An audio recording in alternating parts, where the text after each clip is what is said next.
When I come home from shopping, my husband, Taylor, and his mother, Rose, both looks at me with frowns on their faces.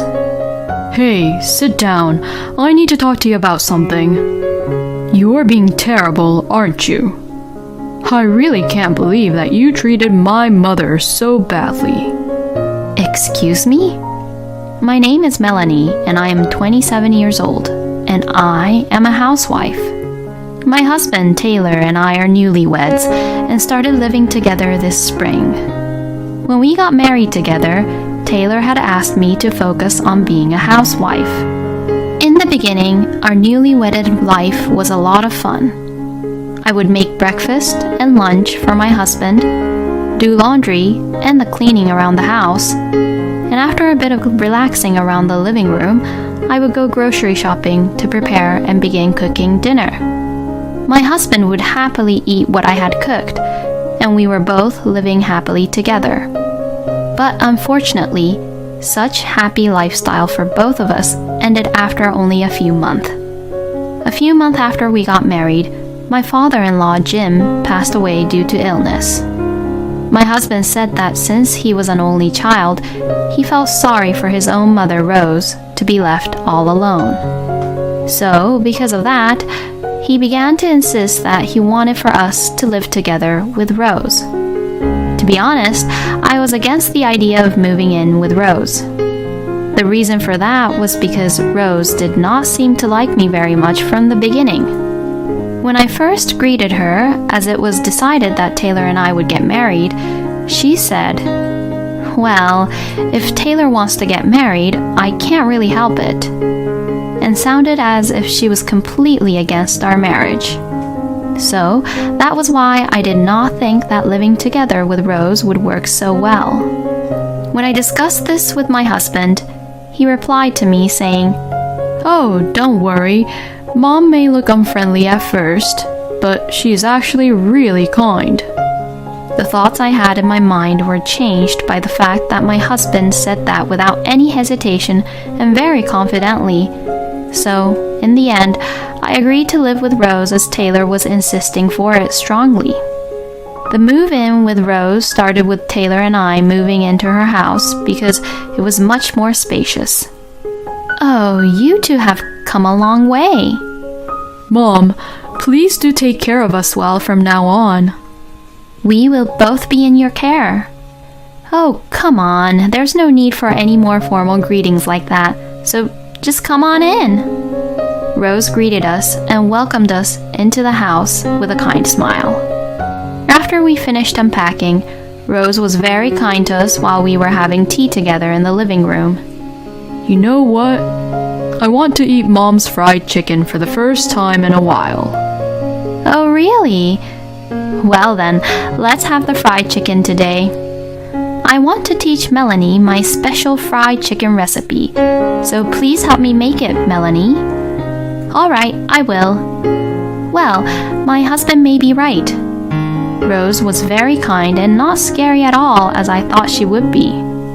Maybe I was a little nervous, or maybe I was a little stiff when I greeted Rose for the wedding, because Taylor is her only son after all. Maybe we all would have a nice, good time to live together like this without any problems. Or so I thought. Because a problem happened right after that. It happened in the kitchen afterwards when we started to cook for the fried chicken. As soon as it was just Rose and I alone together, she suddenly changed her attitude completely. Her smile disappeared, and she began to glare at me very coldly, just as she had done when I first greeted her. Are you sure you can cook? Yes, I can do a little bit of everything. Then, can you cut the chicken for me? Okay, I will. Oh, no, you can't do it like that. What? Oh, that's enough. Just get the seasonings out. Where are the seasonings? Ugh. If it goes on like this, it will take us a really long time to finish making the fried chicken. Are you sure that you're really a housewife? Seeing you like that, I really wonder if Taylor gets to even eat properly or not. And like this, Rose would say such unreasonable and mean things to me. For the most part, even the way on how I cut the chicken was normal. And Rose didn't even tell me what exactly was wrong with how I cut them. Besides, since I just came to live in her house today, it's definitely obvious that I couldn't really know where the seasonings are placed. My husband always says what I cook tastes good, and I feed him nutritiously balanced meals. So, why would Rose even say such things like that to me? When Rose finished cooking and put the food on the table, she acted as if she was a completely different person. "Oh, Taylor, honey, dinner is ready." Ooh, the fried chicken looks so delicious. Since Melanie had helped me, we were able to make them very quickly. Huh? Yes, that's right. Rose acted as if she was being a very good mother-in-law to me in front of my husband. Well, Rose's strategy seemed to work, and my husband mistakenly thought that Rose and I were getting along very well. But during the daytime, when my husband was out working, Rose began to torment me as much as she could. "Oh, Melanie, you haven't cleaned up at all. You need to do the top of this bookshelf too." But it's a little too high up there for me to reach and clean." Don't make any stupid excuses like that. We have a ladder, so make use of that. Like this, Rose tries to get me to clean the top of the bookshelf, which even a man would find it quite high to reach. If it were me, I would have to get on the stepladder and stand on tiptoes to just barely reach it. I'm really sorry, I can't. I know for sure that I'll get hurt. You really can't do anything, huh? I feel sorry for Taylor for having a useless wife like you, Melanie. Aren't you ashamed that you can't even do any house chores properly at all, even though you're Taylor's housewife? These daily sarcastic comments and pointless lectures that Rose would give me was just too much. One day, I just got so fed up with it that I talked to my husband about it. Hey, I'm having a hard time with Rose, you know. Would you talk to your mother about it? What? But you always seem to get along with her very well. Rose is just acting when she's around you. When it's just the two of us during the day, especially when you're gone, she would always say something terrible to me. Oh, is that so? Huh? Hey, are you even listening to me properly? What? I'm just tired from work. First of all, aren't you being just too self-conscious about this whole thing? Excuse me? I told you that at first, my mom does look a little unfriendly. So, even when mom's just acting normal, she just sounds angry to you. Isn't that what's happening? No way. But if you hear what Rose says some things to me, you can clearly see that she's verbally abusing me. Well, it's all about how you take it, isn't it? I'm definitely sure that my mom is saying everything with love. How could Taylor even interpret it that way? I unconsciously knew this, but it seems like my husband was a mama's boy. That's why he blindly trusts his own mother without ever questioning about her. If Taylor is being like this, then I can no longer rely on him. Which is why I have to protect myself. Even after that, Rose continued to bully me as usual.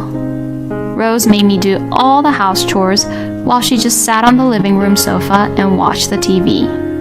She would then complain with the lunch I made, and there were times where she would also throw it in the trash. When Rose gets bored of watching the TV, she starts complaining about how I did the house chores and even begins to deny my personality.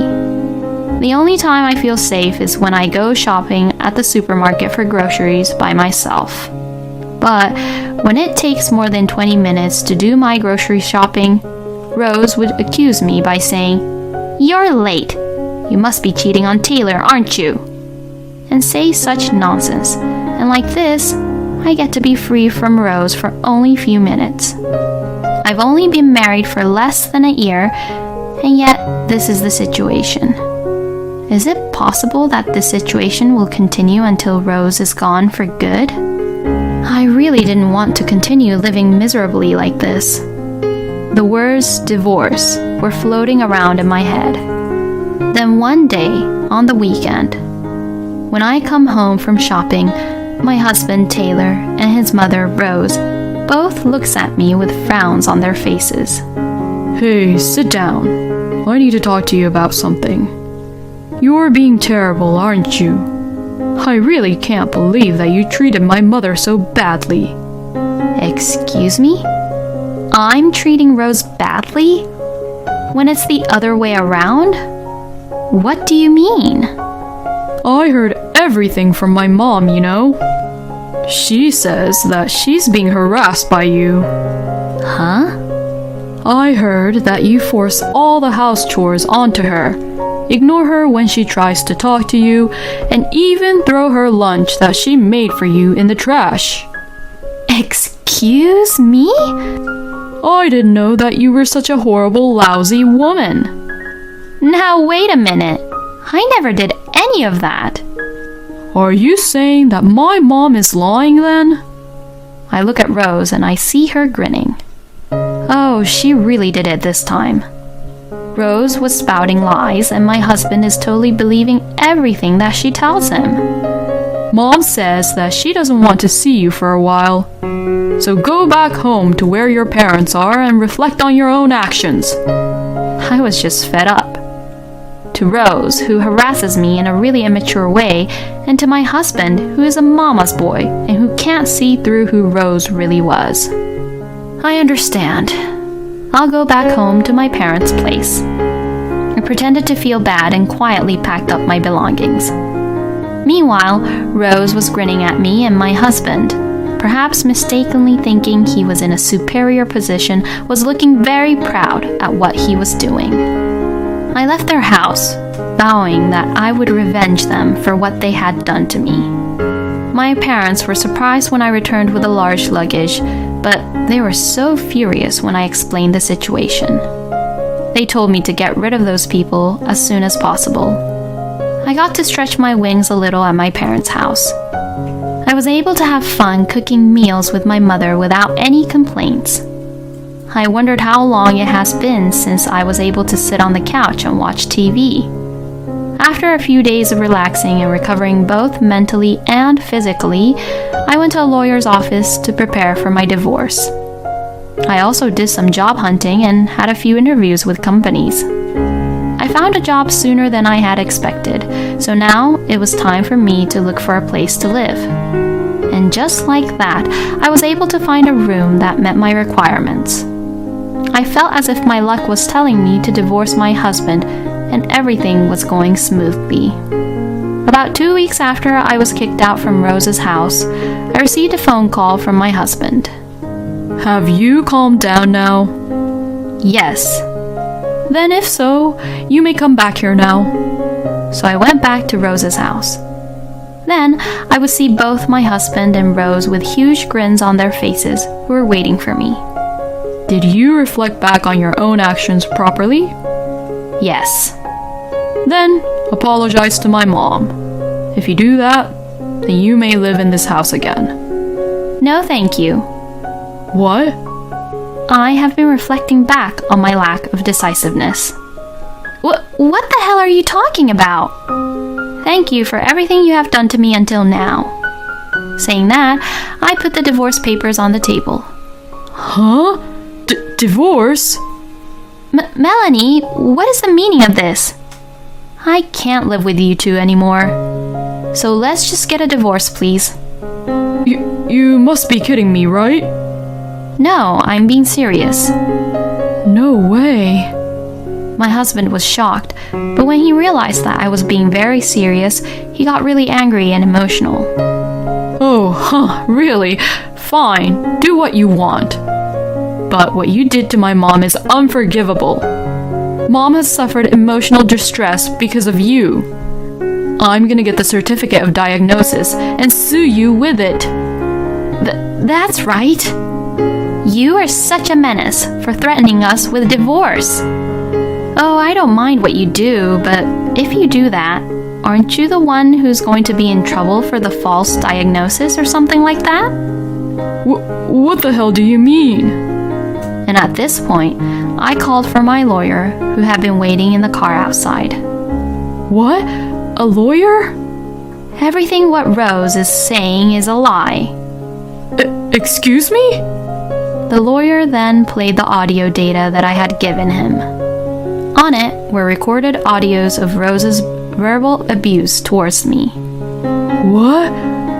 This is just a part of many abusings I received from your mother. And now, hearing this, do you still believe what your mother says? No way. There's no way that my mom would... Oh, my... Rose was panicking because the truth came into light. Oh, Rose, I heard that you told the neighbors that you were being harassed by me. No, that's... What you did was defamation. So, I'm going to sue you. What? Oh no! Mom is a housewife, so she doesn't have that kind of money. Then, as her son, why don't you pay for her instead? Anyways, divorce and compensation is a must. Saying this, I left my husband and Rose right then and there.